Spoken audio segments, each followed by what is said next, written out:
자, 오늘 새벽에 우리에게 주시는 하나님 말씀을 받습니다. 자, 이제 우리 잠언 9장으로 들어가겠습니다. 오늘은 잠언 9장의 1절에서 6절까지 말씀을 받겠습니다. 저와 여러분이 한 절씩 1절부터 6절까지 교독하여 말씀을 받습니다. 1절입니다. 지혜가 그의 집을 짓고 7 기둥을 다듬고 짐승을 잡으며 포도주를 혼합하여 상을 갖추고 3절에 자기의 여종을 보내어 성중 높은 곳에서 불러 이르기를 어리석은 자는 이리로 돌이키라. 또 지혜 없는 자에게 이르기를 5절 너는 와서 내 식물을 먹으며 내 혼합한 포도주를 마시고 어리석음을 버리고 생명을 얻으라. 명철의 길을 행하라 하느니라. 아멘. 하나님 말씀입니다. 자, 오늘 새벽에는 우리가 조금 전에 찬송도 천국에 대한 주제 찬송을 불렀는데 오늘 설교 제목이 보물을 하늘에 쌓아두라. 예수님 하신 말씀인데 오늘 설교 제목이 되겠습니다. 이제 우리가 잠언 9장으로 들어가는데 오늘 1절에서 6절까지의 말씀에서 오늘도 두 가지 우리가 붙들고 기도할 제목을 주셨는데, 자, 첫 번째 기도 제목입니다. 하나님이 예비하신 하늘의 거처 천국이 있어요.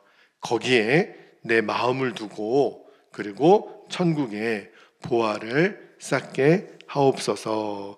우리가 그렇게 기도할 수 있기를 바랍니다. 자, 1절 말씀을 다시 한번 볼게요. 1절에 보면 지혜가 그의 집을 짓고 7 기둥을 다듬고, 그래서 저는 처음에 1절 말씀을 읽을 때 이게 무슨 말씀인가, 그러니까 우리가 하나님 지혜의 말씀을 우리가 잘 소유하고 있으면 우리가 이 땅에 사는 동안 우리의 거처할 집과 또 기둥을 잘 세우나, 이런 말씀으로 처음에는 묵상이 됐는데 제가 이제 또 주석을 보고 원어를 보니까 이 말씀이 더 귀한 의미가 있더라고요. 자, 이제 우리가 잠언 9장으로 들어왔잖아요. 그러니까 이 잠언은 9장은 이 8장의 연속선상에 있어요.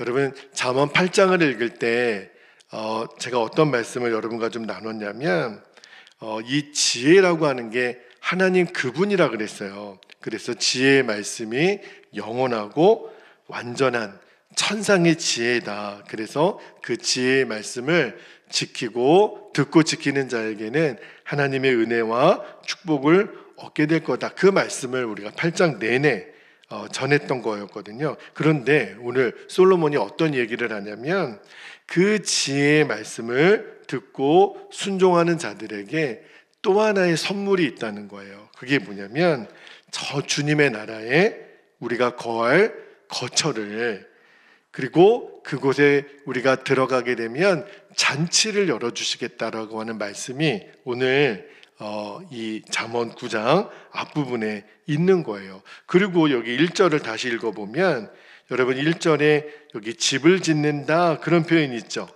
그러니까 이게 영원한 하나님의 지혜의 말씀에 초청을 받은 자들을 위해서 하나님이 준비한 영원한 집, 영원한 하나님의 나라를 의미하는 거예요.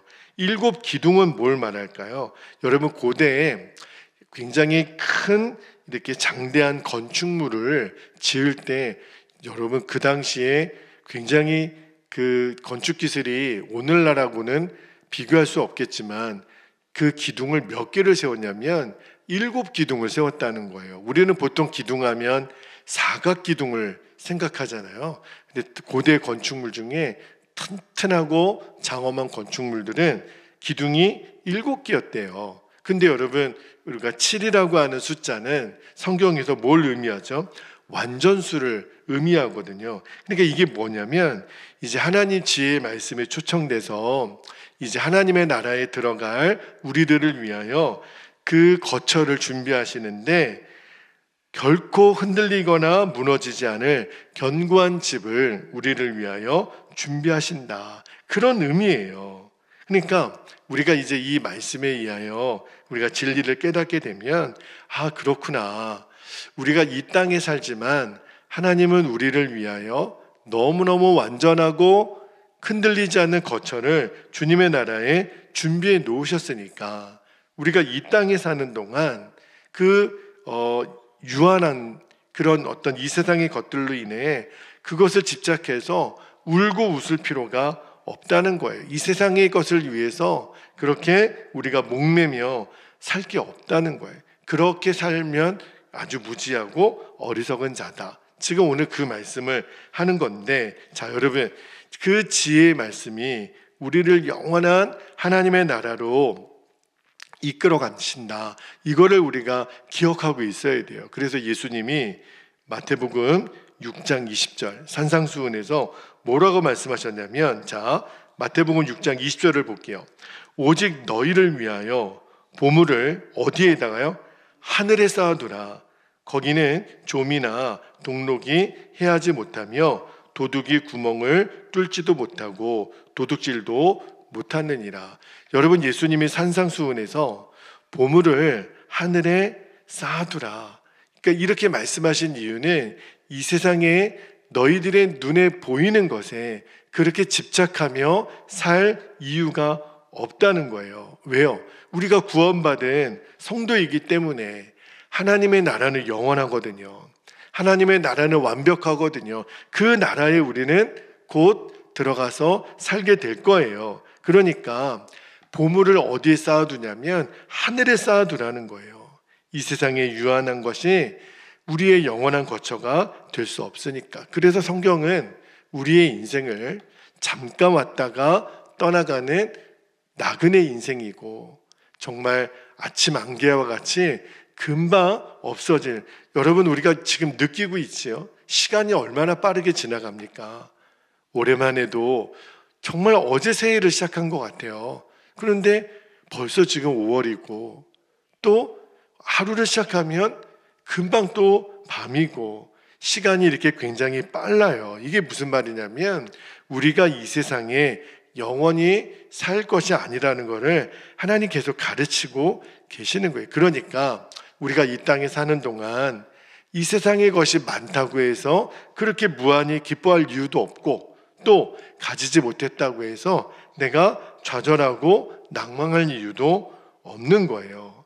여러분, 서울에 비할 바는 아니지만 여기 익산에도 보니까 제법 이 집값이나 아파트값이 여기 익산도 만만치가 않아요. 우리 그 교회 주변에도 아파트가 새로 들어오고 익산에도 신축 아파트가 제법 많이 들어왔잖아요. 딱 보면 굉장히 견고하고 튼튼하게 지은 집 같지만, 그러나 이 집도요, 이 아파트도 30년, 40년, 50년 지나 보세요. 어떻게 되죠? 또 무너뜨려야 돼요.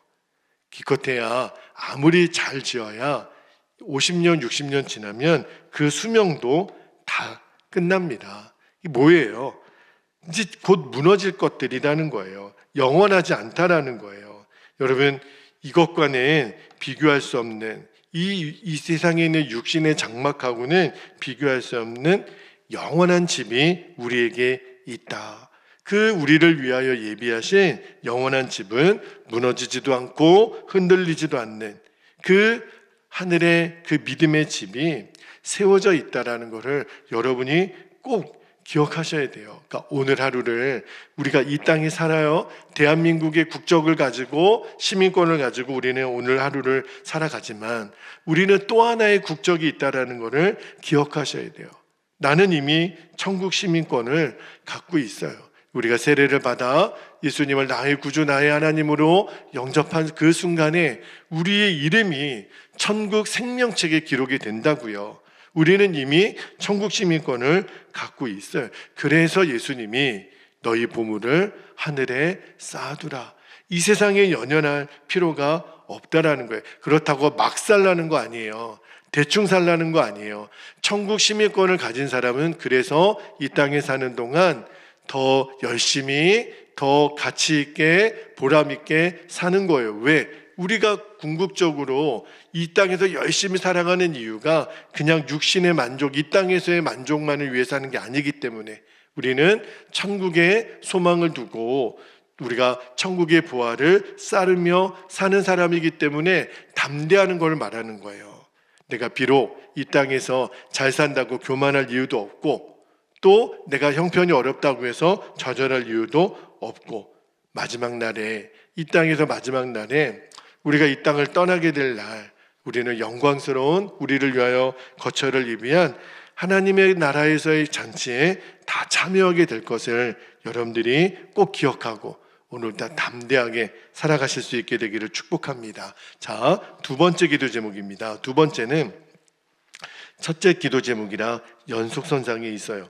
어린 양의 혼인잔치에 우리를 초청하시는 그 하나님의 부르심을 날마다 듣는 거예요. 날마다.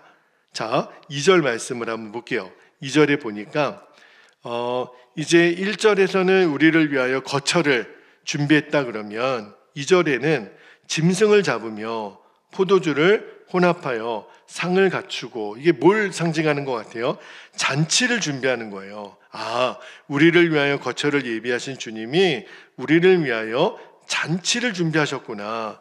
그러니까 이 짐승을 잡고 포도주를 혼합한다라고 하는 거는 마치 가나 혼인 잔치 같은 이 기쁨과 아주 그 활력이 지금 충만한 상태를 말하는 거죠. 그래서 이렇게 완전한 그 거처와 잔치를 준비한 그 지혜의 말씀이 3절에 보니까 여종을 보내가지고 초청의 메시지를 아주 간곡하게 대언하게 하신다, 그렇게 나와 있어요.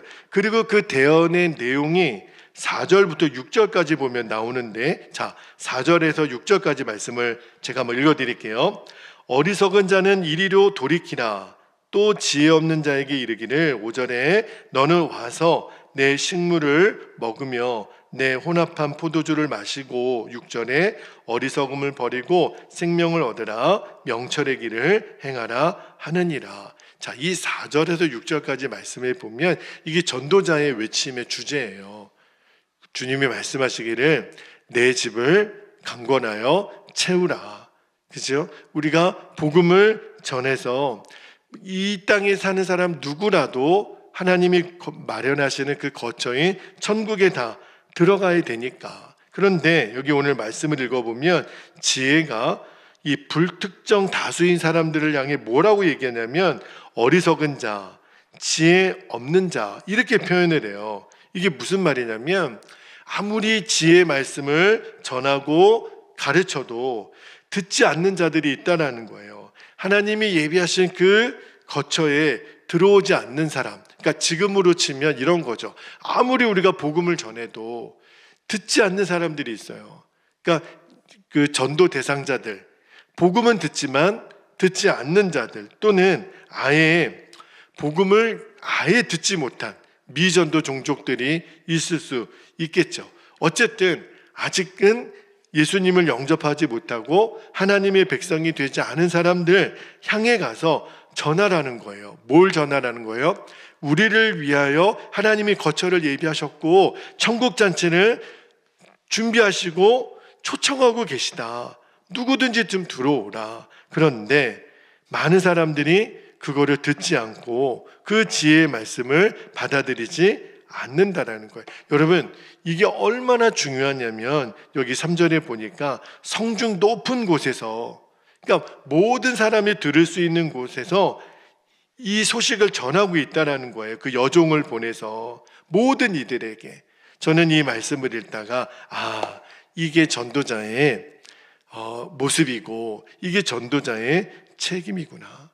우리가 모든 곳에, 가장 높은 곳에서 누구라도 들을 수 있도록 여러분을 위해 하나님이 거처를 예비해 놓으셨습니다. 누구든지 예수님을 믿으면 우리를 위하여 포도주를 지으시고 우리를 위하여 짐승을 잡고 잔치를 열어주시는 그 하나님의 잔치에 다 들어갈 수 있습니다. 많은 사람들은 그래요. 아니 무슨 그 잔치에 참여한다고 뭘 생명까지 얘기하나 몰라서 그래요. 여러분, 하나님이 우리를 위하여 이 준비하신 잔치는요, 우리 세상에서 여느 잔치와 차원이 다른 거예요. 이것은 우리를 위하여 준비된 천국의 잔치고 구원의 잔치니까 이 구원의 잔치에 참여하지 않으면 누구라도 구원받지 못하고 영원한 형벌을 받으니까. 저는 이 말씀을 읽다가 어떤 장면이 생각났냐면, 여러분, 노아가 이제 방주를 짓지요. 방주는 노아와 그의 가족들만 방주를 지었어요. 그런데 마지막에 여러분, 방주를 만드는데 참여하지 않은 사람들도 노아가 비가 올 거라고 그랬거든요. 그 당시에는 사람들이 비가 뭔지를 몰랐어요. 한 번도 땅에 비가 내린 적이 없기 때문에. 그런데 여러분, 만약에 방주를 만드는 작업에는 참여하지 못했지만 그 사람들도 그 방주에 들어갔다면 구원을 받을까요? 당연하죠.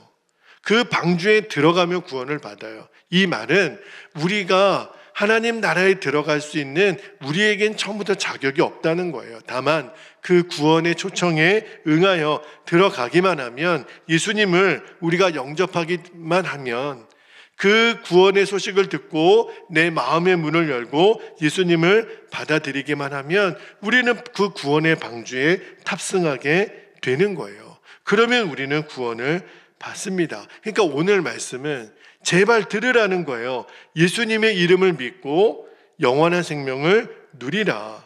여러분, 우리가 이렇게 교회에 나와서 예수님을 믿고 따르는 이유가 뭐예요? 예수님에게만 생명이 있으니까, 예수님에게만 구원이 있으니까, 그래서 우리가 예수님 안에 발견되기 위함인 거잖아요. 말씀을 묵상하면서 그런 마음을 주시는 거예요. 아, 주님이 오늘도 나로 하여금 이 땅에 살지만 날마다 나를 이 구원의 잔치에 초청하고 계시는구나. 여러분, 누리세요. 우리가 잔치에 초청받으면 우리가 음식도 제공받고 향응도 제공받고 잔치집에 가면 마음껏 즐거워할 수 있듯이 오늘 하루를 살아가는 동안 하나님이 이미 저와 여러분을 위해 준비하신 천국 잔치를 누리는 거예요. 주님이 그 초청을 하고 계시는 거예요. 그러나 또 하나, 우리만 그 잔치에 들어갈 수는 없는 겁니다. 성중 높은 곳에서 우리가 전하는 거예요. 하나님의 어린 양의 그 혼인잔치가 준비되었습니다. 여러분 들어오십시오. 여러분 즐기십시오. 마음껏 이 구원의 기쁨을 누리십시오. 우리도 그 천국 잔치에 참여할 뿐만 아니라 아직 그거를 모르는 이들에게 이 풍성한 하나님 나라의 천국 잔치가 준비되어 있다라는 것을 전하는 자의 사명을 또 감당할 수 있는 저와 여러분 되시기를 주님의 이름으로 축복합니다. 자, 이제 우리 함께 기도하겠습니다. 이미 나눈 두 가지 기도 제목을 다시 한번 우리가 붙들고 기도했으면 좋겠는데, 첫 번째는 하나님이 예비하신 하늘의 거처가, 오늘 지혜가 우리를 그곳으로 인도하겠다고 말씀하세요. 거기에 마음을 두고, 주님, 오늘 이 땅에 살아가지만 나는 천국의 보화를 쌓는 삶을 살게 하옵소서. 두 번째는 어린 양의 혼인잔치가 준비되어 있다는 거예요. 그리고 주님이 우리를 초청하고 계세요. 그 하나님의 부르심을 날마다 듣는 거예요. 이 말은 날마다 우리는 기뻐하고, 날마다 흥분하고, 날마다 감격하고, 날마다 즐거워하는, 그리고 이 즐거움을 우리가 전하는 자의 사명까지 주님 감당하게 하옵소서. 그렇게 우리가 기도할 수 있게 되기를 축복합니다. 자, 두 가지 기도 제목 붙잡고 이 시간 주님의 이름을 간절히 부르고 우리가 통성으로 기도하겠습니다. 주여